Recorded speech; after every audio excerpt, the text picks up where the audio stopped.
అందరికీ నమస్తే, good morning. ఈనాడు, సాక్షి, ఆంధ్రజ్యోతి ఈ మూడు పేపర్లో వచ్చినటువంటి మెయిన్ పేజీ వార్తలు ఏంటో చూద్దాం. ఈ వీడియో మీకు నచ్చితే ఖచ్చితంగా లైక్ చేయండి, ఛానల్కి సబ్స్క్రైబ్ చేసుకున్నాను కొంచెం సపోర్ట్ చేయండి. నింగిలో ఆలింగనం.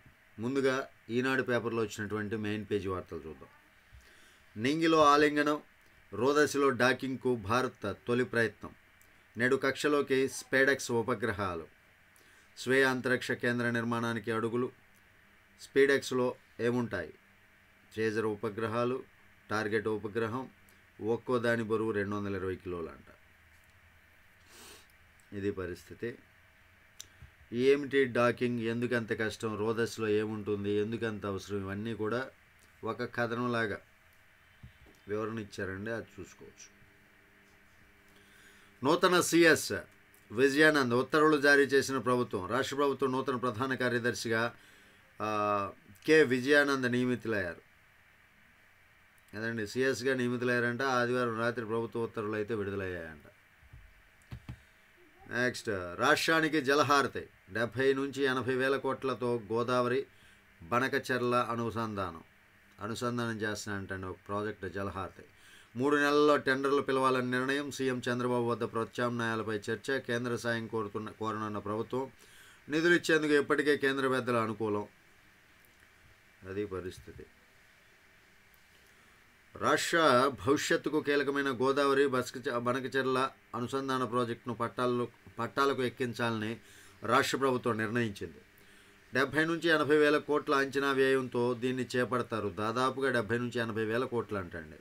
3 నెలల్లో టెండర్లు పిలవాలని నిర్ణయించారు. ముఖ్యమంత్రి చంద్రబాబు ఆదివారం ఈ ప్రాజెక్టుపై జలవనరుల శాఖ, ఆర్థిక శాఖ ఉన్నతాధికారులతో కీలక చర్చలు అయితే జరిపారంట.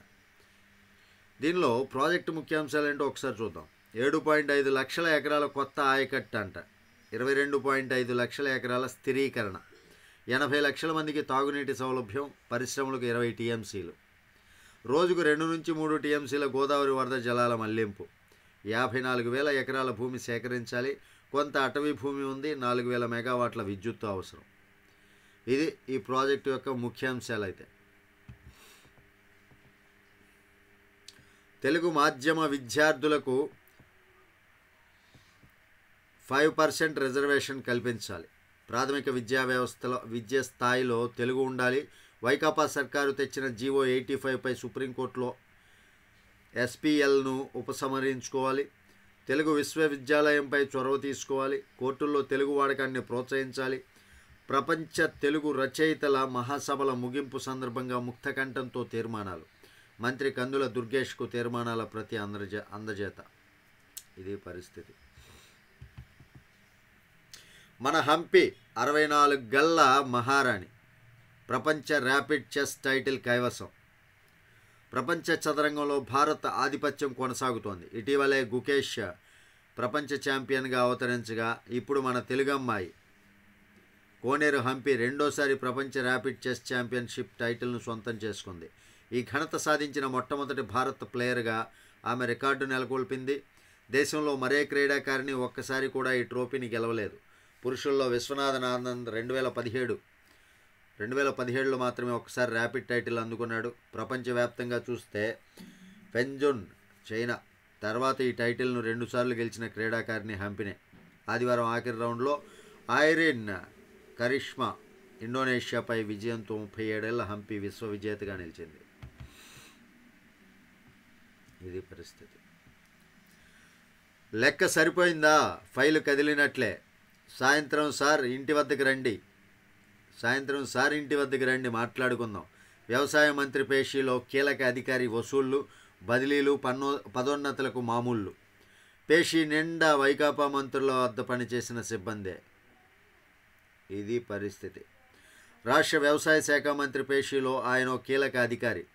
కార్యాలయానికి ఎవరు ఏ పనిపై వచ్చినా సాయంత్రం 5:30 తర్వాత సార్ ఇంటి వద్దకు రండి అనే సంకేతాలు ఇస్తారు.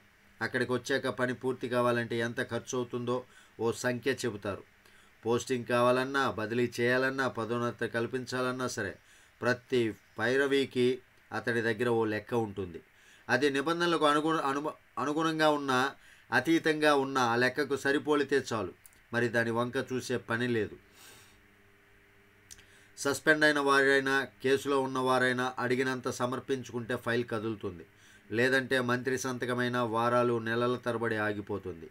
వచ్చింది ఎవరు, పని ఏంటనేది కాదు, సాయంత్రానికి కలెక్షన్ ఎంతొచ్చిందనేది అక్కడ ముఖ్యం. భయం బెరుకు లేకుండా అవినీతికి సైద్యం చేస్తున్న అధికారి తీరు చూసి వ్యవసాయ అనుబంధ శాఖల అధికారులు తెల్లబోతున్నారు.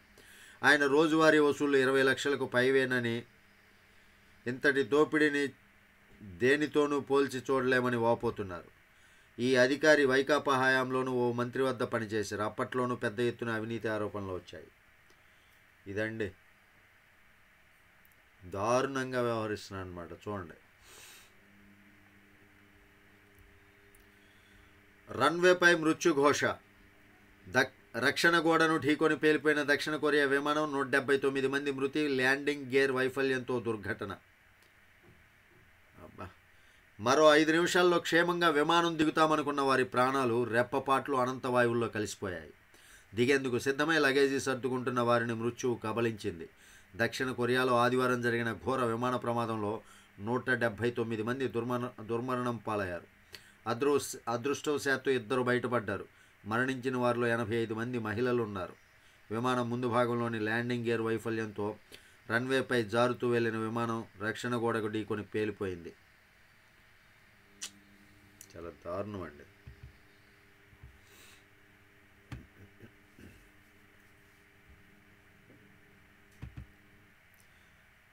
నేడు నింగిలోకి PSLV C60 అంట. ఓకే, ఆర్టీసీ పొరుగు సేవల సిబ్బందిని ఆప్కాస్లో చేర్చాలి. అవుట్సోర్సింగ్ సిబ్బందిని ఆస్కాస్లో చేర్చాలని చెప్పి అడుగుతున్నానండి. కుప్పంలో సౌరభాలు, ప్రతి ఇంట్లో వెలుగులు నింపేలా కార్యాచరణ, మొత్తం 50,000 కనెక్షన్ల వర్తింపు. సీఎం చేతుల మీదుగా త్వరలో పునఃప్రారంభం.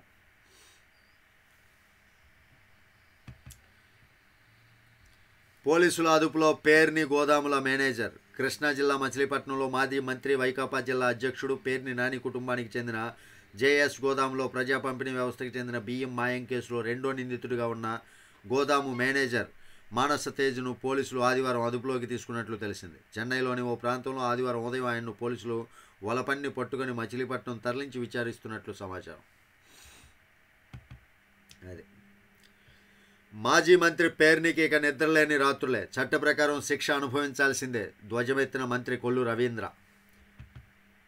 చంద్రబాబు మంచితనం వల్లే మీరంతా బయట తిరుగుతున్నారు. వైకాపా నాయకులపై జేసీ ప్రభాకర్ రెడ్డి ఆగ్రహం. ముఖ్యమంత్రి చంద్రబాబు నాయుడు మంచితనంతో మీరంతా 5 నెలలకే రోడ్లపైకి వస్తున్నారు. ఆయన మంచితనంతో మా చేతులు కట్టేశారు అంటూ వైకాపా నాయకులను ఉద్దేశించి అనంతపురం జిల్లా తాడిపత్రి మున్సిపల్ చైర్మన్ తెదేపా నేత జేసీ ప్రభాకర్ రెడ్డి మండిపడ్డారు. కక్ష సాధింపులతో తన ఇంటి ఆడవాళ్లను ఇబ్బంది పెడుతున్నారని ఆరోపించిన మాజీ మంత్రి పేర్ని నానిపై నిప్పులు చెరిగారు. ఆదివారం అనంతపురంలోని నివాసంలో ఆయన మీడియాతో మాట్లాడారు. చంద్రబాబు వయస్సు కూడా చూడకుండా నంద్యాలలో అర్ధరాత్రి అరెస్టు చేశారు. ఆ రోజు భువనేశ్వరి, లోకేశ్వరి, బ్రాహ్మణి బంధువులు ఏడవటం మీకు వినిపించలేదా? మంత్రి కొల్లు రవీంద్ర, అచ్చెన్నాయుడిపై కేసులు పెట్టారు. ఆ రోజు మీరంతా ఆనందించారే. పవన్ కళ్యాణ్ 4 పెళ్లిళ్ళు చేసుకున్నారని పలుమార్లు అన్నావు. ఆయన మంచోడు కాబట్టి ఊరుకున్నారు. ఈరోజు ఆయన అనుకుంటే మీరెక్కడుంటారు? నన్ను 120 రోజులు జైల్లో పెట్టారు. ఎంత క్షోభ అనుభవించానో తెలుసా? మా పైన కేసులు పెట్టినప్పుడు మాకు భార్య, కుమారుడు, కోడలు లేరా? ఇప్పుడు ఆడవాళ్ళ గురించి మాట్లాడతారా? పేర్ని నాని మచిలీపట్నంలో 1.12 ఎకరాల్లో నిర్మించిన గోదాము మీది కాదా? పేదల బియ్యం అమ్ముకుంటున్నావు. ఇంకోసారి మీడియా ముందుకు వచ్చి మాట్లాడితే చరిత్ర బయట పెడతా అని జేసీ హెచ్చరించారు. సూపర్ అండి. విద్యుత్ రంగాన్ని సర్వనాశనం చేసి ధర్నాల. వైకాపా అధినేత జగన్పై సోమిరెడ్డి ధ్వజం. జగన్మోహన్ రెడ్డి లాంటి వ్యక్తిని ముఖ్యమంత్రిగా ఎన్నుకున్నందుకు ఏపీ ప్రజలు జీవితకాలం బాధపడే పరిస్థితి తెచ్చిపెట్టారని, దేశ చరిత్రలోనే ఆయనలా దోపిడీ, అవినీతికి పాల్పడిన సీఎం లేరని తెదేపా సీనియర్ నేత ఎమ్మెల్యే సోమిరెడ్డి చంద్రమోహన్ రెడ్డి మండిపడ్డారు.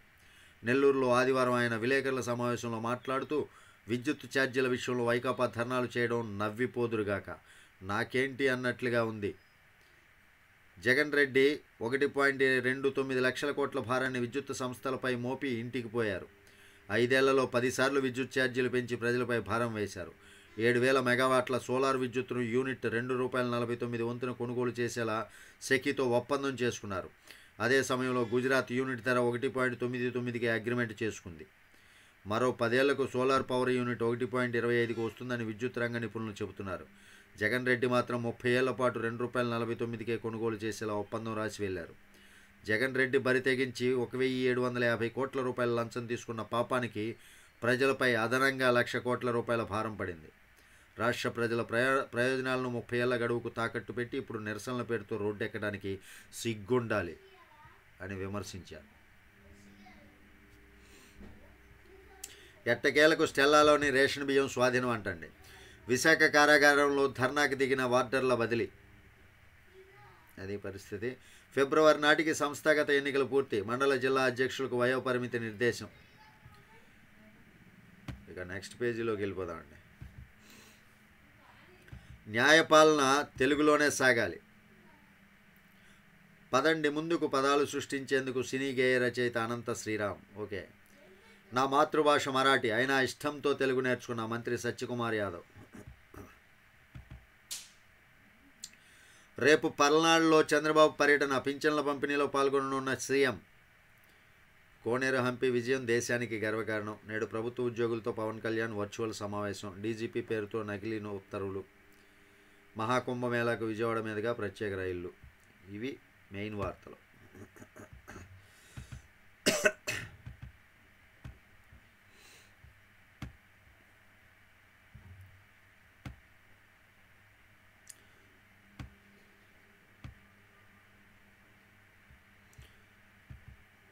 రన్వేపై మృత్యుఘోష.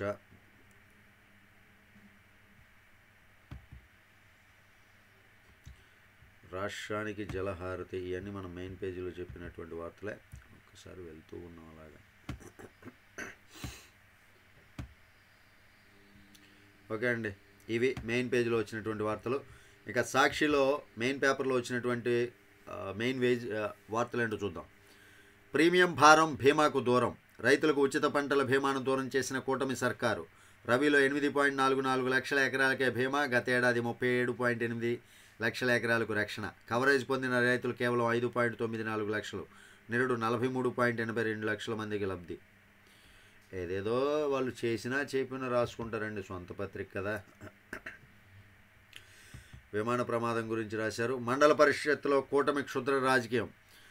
ప్రజలు ఎన్నుకున్న ఎంపీపీలకు గౌరవం లేకుండా చులకన చేసేలా కూటమి కుట్రలు.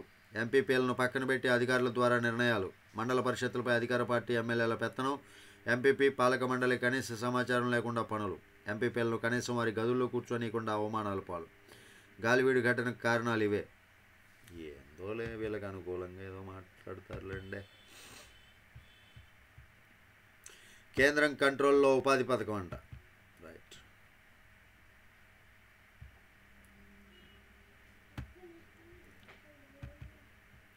కూటమి క్షుద్ర రాజకీయం.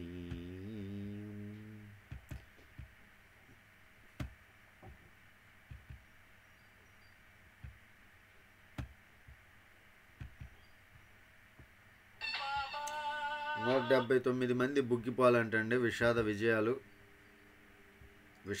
విజయాలంట. ఇవి సాక్షిలో వచ్చినటువంటి మెయిన్ పేజీ వార్తలు. ఇంక పెద్దగా ఏం లేవులండి.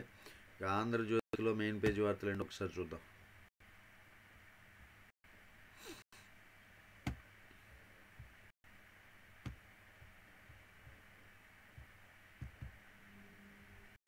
రన్వేపై దూసుకెళ్లి రక్షణ కూడా ఢీకొట్టి విమాన ప్రమాదం ఇది.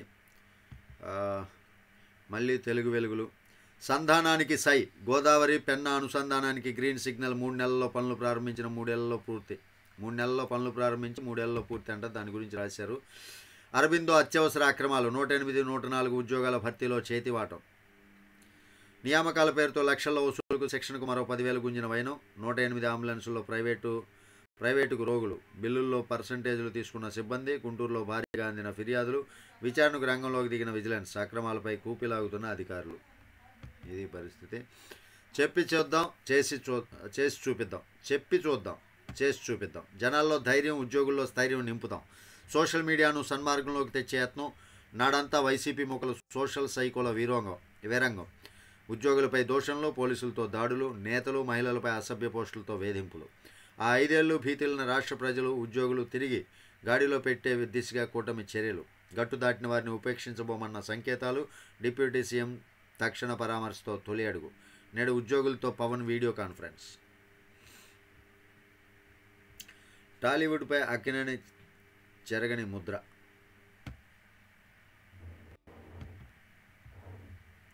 రన్వేపై దూసుకెళ్లి పేలిపోయిన విమానం. ఓకే,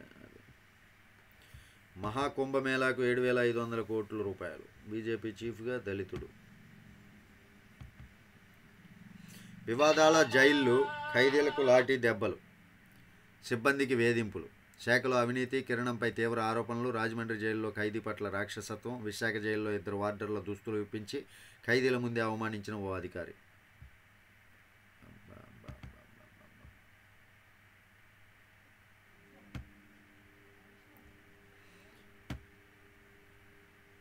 ఇవ్వండి 3 ప్రధాన పత్రికల్లో వచ్చినటువంటి మెయిన్ పేజీ వార్తలు. ఈ వీడియో మీకు నచ్చితే ఖచ్చితంగా లైక్ చేయండి. ఛానల్కి సబ్స్క్రైబ్ చేసుకున్నాను, కొంచెం సపోర్ట్ చేయండి. Thank you.